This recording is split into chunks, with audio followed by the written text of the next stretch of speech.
अविनाश ने भारी आवाज में कहा। ये सुनते ही शशांक ने तेजी से ब्रेक लगा दी। जैसे ही कार रुकी, नव्या की उम्मीद फिर से जाग गई।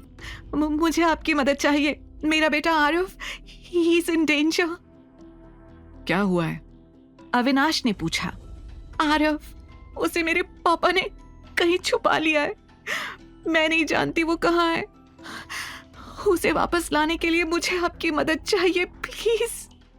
देखिए, मैं जानती हूँ आपको मेरा बिहेवियर थोड़ा अजीब लग रहा होगा, पर मेरा यकीन करिए, अगर मेरे पास कोई और ऑप्शन होता तो मैं कभी आपसे हेल्प लेने नहीं आती, आपको परेशान नहीं करती। नव्या की घबराहट, बेचैनी उसके एक एक शब्द से झलक रही थी। अविनाश एकटक नव्या को देख रहा था। आई कांट बिलीव तुम मेरे पास हेल्प के लिए आई हो। अविनाश ने नव्या को चिढ़ाते हुए कहा। देखिए, ये मजाक का वक्त नहीं है। मुझे सच में आपकी हेल्प चाहिए। मैं 3 घंटे से आपका यहाँ वेट कर रही हूँ। आपको क्या लग रहा है मैं यहाँ टाइम पास करने के लिए आई हूँ? नव्या अब इतनी घबराई हुई थी कि उसे पता ही नहीं चला कि उसकी आवाज कब तेज हो गई। अविनाश चुपचाप उसे सुन रहा था। नव्या ने तुरंत अपने अंदर उबलता हुआ गुस्सा शांत किया और एक गहरी सांस लेते हुए कहा, सॉरी, देखिए मैं बहुत परेशान हूँ। आप प्लीज मेरी हेल्प कर दीजिए। बदले में आपको जो भी चाहिए मैं देने को तैयार हूँ। Anything you want. उसने नव्या को चिढ़ाते हुए कहा। Anything I want. नव्या ने अपनी आंखें बंद की और अपने आप को अविनाश से पीछे कर लिया।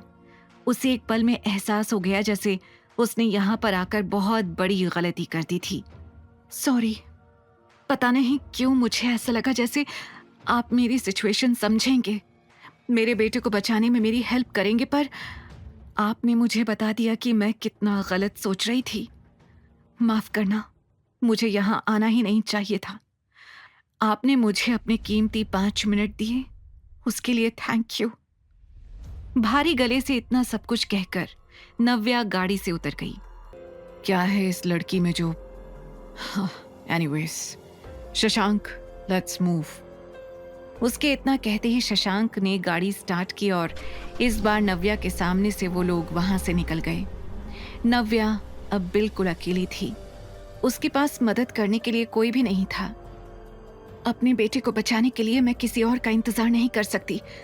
अब मुझे ही कुछ करना होगा। कुछ देर तक वो वहीं खड़ी होकर सोचती रही कि उसे कहाँ जाना चाहिए। फिर उसके दिमाग में एक आइडिया आया। पापा ने अगर आरव को छुपाया है तो हो सकता है कि आरव उनके घर में ही कहीं हो सकता है कि उसे किसी कमरे में छुपाया हो। मुझे सबसे पहले आरव की तलाश वहीं से शुरू करनी चाहिए। ये सोचकर नव्या ने तुरंत वहां से गुजरता हुआ एक ऑटो किया और उसमें तेजी से बैठ गई। वो ऑटो सीधा सिन्हा पैराडाइज के सामने जाकर रुका। मैं मेन गेट से तो अंदर नहीं जा सकती, नव्या ने सोचा। फिर उसे वो रास्ता याद आया जिससे वो बचपन में कई बार जाया करती थी। ये सोचकर नव्या बाहर खड़े गार्ड से छुपते छुपाते पैराडाइज के पीछे वाले दरवाजे पर पहुंच गई। उसने पीछे वाले बगीचे से दबे पांव सिन्हा पैराडाइज के अंदर कदम रखा। लगता है कोई आ रहा है। किसी ने मुझे यहाँ देख लिया तो आरव के लिए मुसीबत हो जाएगी। सोचते हुए नव्या ने खुद को एक पेड़ के पीछे छुपा लिया। डर के कारण उसकी सांसें तेज थीं और तभी उसे कनिका की आवाज आई। I am so tired baby. तो आओ, थोड़ा रेस्ट कर लो, ऋषि ने बड़े ही पोलाइट अंदाज में कहा। नव्या पेड़ के पीछे से छुपकर ऋषि और कनिका की बातें सुन रही थी। गुस्से से उसकी मुट्ठियां बंद गई थी। जो बातें आज ऋषि कनिका के साथ कर रहा था, ठीक वैसी ही बातें वो 6 साल पहले नव्या से किया करता था। ये सोचकर ही नव्या को इरिटेशन हो रही थी। उसे वो पल याद आ रहा था जब वो अपने प्यार की भीख मांग रही थी और ऋषि ने उस पर दिन का भर भी भरोसा नहीं किया। और वैसे भी रेस्ट करने का टाइम कहाँ है? डैड ने उस तूफानी बच्चे की जिम्मेदारी जो दे रखी है, वो वहाँ होटल में है। अगर वहाँ कोई भी प्रॉब्लम हुई तो पापा मुझे छोड़ेंगे नहीं। कनिका के मुंह से ये सुनकर अचानक नव्या अपने ख्यालों से बाहर आई। आरव के बारे में सुनते ही उसके कान खड़े हो गए थे। होटल में? किस होटल में? अगर कनिका यहाँ है तो आरव वहाँ किसके साथ है? नव्या के मन में ढेरों सवाल घूम रहे थे। नव्या अपने पापा से मिलने जरूर आई थी, पर उसे ये एहसास हो गया था कि अब उसे इस परिवार से दूर ही रहना चाहिए। ऋषि ने नव्या से उस रात के बारे में बात करनी शुरू कर दी, जिसके बाद नव्या गुस्से में सच कहने वाली थी। बोलो, क्या कहना चाहती हो तुम? तुम्हारे साथ गलत हुआ मतलब? क्या हुआ था उस रात? ऋषि ने बड़ी क्यूरियोसिटी से पूछा। उसकी आवाज और हाव भाव में एक अलग सी बेचैनी दिखाई और सुनाई दे रही थी। इससे पहले कि नव्या कुछ और कहती, पीछे से कनिका की रोमांटिक सी आवाज आई। बेबी, तुम वहां क्या कर रहे हो? ये आवाज सुनते ही नव्या ने खुद को सच बताने से रोक लिया। कनिका का चेहरा देखकर नव्या को याद आ गया कि कैसे उसने ये सब कुछ ऋषि को हासिल करने के लिए किया था। कनिका ने आते ही ऋषि की बाहों में बाहें डाल ली और नव्या की ओर देखकर मुस्कुराने लगी। उसने एक ही पल में नव्या को ये एहसास दिला दिया था कि वो चाहे तो भी ऋषि को सच नहीं बता सकती। बिल्कुल सही वक्त पर आई हो कनिका, हमेशा की तरह, नव्या ने कनिका को टॉन्ट करते हुए कहा। ऋषि को कुछ समझ नहीं आ रहा था क्योंकि अभी भी उसे उसके सवालों का जवाब नहीं मिला था। नव्या, तुम अपनी ही बहन से ऐसे कैसे बात कर सकती हो? हाँ, वो आई है सही वक्त पर। जब तुम नहीं थी तब वो थी मेरे साथ। तुमने जो तोड़ दिया था ना, उसे जोड़ा है कनिका ने। तुम्हें थैंक्स कहना चाहिए उसे। Thanks, why not? Thank you Kanika, Navya ने टॉन्ट में हंसते हुए कहा। मुझे नहीं लगता कि अब तुम्हें मुझसे कोई भी सवाल करने चाहिए। तुम दोनों की सगाई होने वाली है ना? You guys enjoy please and just leave me alone. इतना कहकर नव्या गुस्से में वहां से निकल गई। देखा इसका एटीट्यूड? खैर छोड़ो हनी, हमें भी अपनी एंगेजमेंट पर ध्यान देना चाहिए। वैसे भी दीदी की चिंता करने के लिए डैड हैं। उन्होंने दीदी के बारे में कुछ सोच रखा है। ये कहकर कनिका धीरे से मुस्कुराने लगी। उधर नव्या कैब में बैठकर वापस दादी के घर के लिए निकल गई थी। उसे रह रहकर अपने पापा की बातें याद आ रही थी।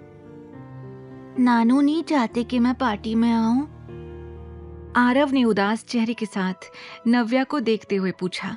उसकी उम्र भले ही कम थी, लेकिन उसे ये तो समझ आ ही गया था कि उसे यहाँ पर दादी के अलावा और कोई भी पसंद नहीं कर रहा था। उसकी ये फीलिंग देखकर नव्या के दिल के टुकड़े हो गए थे। उसने तुरंत आरव को साइड हग किया और प्यार से कहा, मेरा बच्चा, मम्मा आपके बिना किसी पार्टी में जा सकती है क्या? नानू थोड़े गुस्से में थे, इसलिए उन्होंने ऐसा बोल दिया, पर आपको डरने की जरूरत नहीं है। मम्मा जहां भी जाएगी आपको लेकर ही जाएगी। नव्या ने आरव को बहला तो दिया था, लेकिन उसके मन में अभी भी उथल पुथल मची हुई थी। एक तरफ उसे अपने परिवार की नफरत झेलनी थी, तो वहीं दूसरी तरफ उसे आरव के कोमल मन का ध्यान भी रखना था। आई विश ये 2 दिन शांति से बीत जाएं और इस एंगेजमेंट के बाद मैं आरव को लेकर वापस अपनी दुनिया में चली जाऊं, नव्या ने मन में कहा। वो बस इन दिनों के कटने का इंतजार कर रही थी। उसे नहीं पता था कि उसके परिवार ने उसे यहाँ इतनी आसानी से वापस जाने के लिए नहीं बुलाया था। उसे तो भनक भी नहीं थी कि शेखर ने उसके लिए क्या सोच रखा था। नव्या अपनी दादी के घर आराम से रह रही थी और देखते देखते पलक झपकते कब 2 दिन निकल गए उसे पता भी नहीं चला। आज एंगेजमेंट पार्टी थी। शहर के सबसे बड़े 5 star hotel the rising star में ऋषि शेखावत और कनिका सिन्हा की सगाई होने वाली थी। इस होटल का नाम ही ये बताने के लिए काफी था कि शेखावत और सिन्हा बिजनेस वर्ल्ड में किस ओहदे पर थे। यही नहीं, इस पार्टी में देश के जाने माने लोग और बड़े बड़े बिजनेसमैन भी शरीक होने वाले थे, जिनमें से एक थे मिस्टर अहलूवालिया। उनकी उम्र 45 साल थी, इसलिए बिजनेस में उनके इतने सालों के एक्सपीरियंस से हर कोई प्रभावित था। तैयार होने के बाद शेखर ने सबसे पहले ऋषि को अपने कमरे में बुलाया। शेखर अंकल, आपने बुलाया मुझे? ऋषि ने दरवाजे पर नॉक करते हुए कहा। यस, अंदर आओ। और ये अभी तक अंकल अंकल क्या लगा रखा है? Call me dad. शेखर ने मुस्कुराकर कहा। यह सुनकर ऋषि को जरा संकोच जरूर हो रहा था, पर फिर भी उसने हाँ में अपने सिर को हिला दिया। आगे की कहानी जानने के लिए देखिए अगला एपिसोड सिर्फ पॉकेट FM के YouTube चैनल पर और द रिटर्न के सारे एपिसोड्स को सुनने के लिए डिस्क्रिप्शन में दी लिंक से डाउनलोड करें पॉकेट FM ऐप।